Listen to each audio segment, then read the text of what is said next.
দিচ্ছি কত বড় একটা না টায়ার উঠে দিতেন মিয়া দেখেন তো বেয়াদব ছেলেমেয়েরা আসলে মধ্যে নিয়ে আসো আর দরজা খোলা আমি আসলে দরজা বন্ধ না থাকি বন্ধ করি না স্টুডেন্ট সাহেব আসলে দরজা একটু বন্ধ করা হবে যেটা আমি শুরু বলতে চাচ্ছিলাম বস আগে একটু পানি খেয়ে নেন তারপর বলেন সমস্যায় বন্ধ করে দেবে বুঝতে পেরেছ যাই হোক একটু বাধা সৃষ্টি করেছে যেটা বলছে আর কি পানি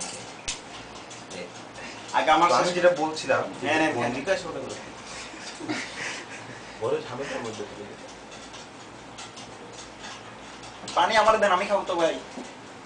আপনি আপনি নন স্টপ কথা বলেন আমি খাইতে থাকি আরে ভাই রেকর্ড হচ্ছে না ভাই অনেক যাবে না শুধুমাত্র মানে যে গঞ্জিটা সে বলতে পরে আপনি যখন এদিকে তাকাবেন তাহলে যে আপনি ক্যামেরাটার দিকে এইভাবে যখন আপনি এদিকে তাকাচ্ছেন মনে হয় মাথাটা ওদিক ঘুরে এই দিকটা তো এই যে সেটা আছে আমাদের দিচ্ছে এই সমস্যা কাটতে হলে আমাদেরকে যা করতে হবে আমাদের মাথা বেশি ঘুরানো যাবে এটাই খুব সত্য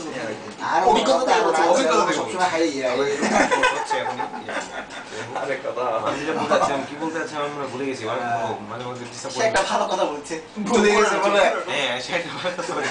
সুন্দর মনে পড়ছে যে সে আমাকে বলছে যে এই গঞ্জিকা সেবনের পরে মস্তিষ্ক যদি বেশি ঘোরানো হয় তাহলে এই সমস্যাটা হয় যেটাকে বর্তমান প্রযুক্তির ভাষায় আমরা বলতে পারি বাফারিং বাফারিং যন্ত্রণা থেকে মুক্তি পাওয়ার জন্য তার যে উপদেশ গ্রহণ করেছি সেটা হলো মাথা থেকে সচল রাখুন মানে একদিকে রাখুন তারপরে মাথাটাকে ধীর রাখুন হ্যাঁ মাথাটাকে ধীর রাখুন ঠিকই বলেছে আমার শিষ্য ওস্তাদ এবং কর্নিয়াকে আপনি এদিক ওদিক উনি মুখ বলছেন কিন্তু আমি বাংলা বলতে চাচ্ছি উনি আমার দর্শক মন্ডলী কিছু বলছেন মনে হয় এটা কি বলা যায় ভুলে গেছি বাংলা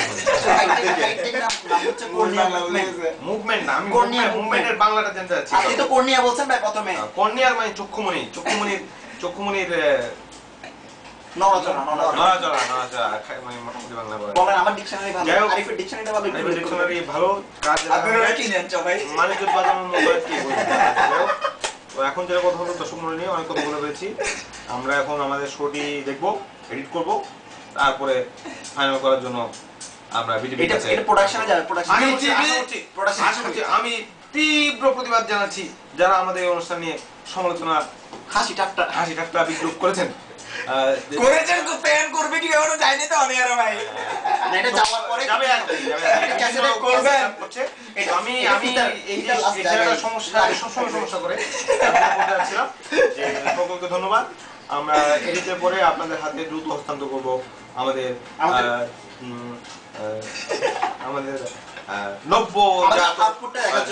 নব্যজাত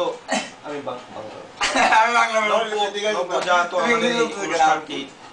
আমাদের প্রক্রিয়া কত ফলাফল বলেন বাংলা বলেন আমাদের প্রক্রিয়া কত ফলাফল বলতে যাচ্ছে না প্রক্রিয়া হলে জটিল সেন্টেন্স হয়ে যাবে একটু সরল সেন্টেন্স বলুন জনগণ সরল সেন্টেন্স বুঝবে চলে এসেছি আমাদেরকে অবশ্যই সেন্সর বোর্ডে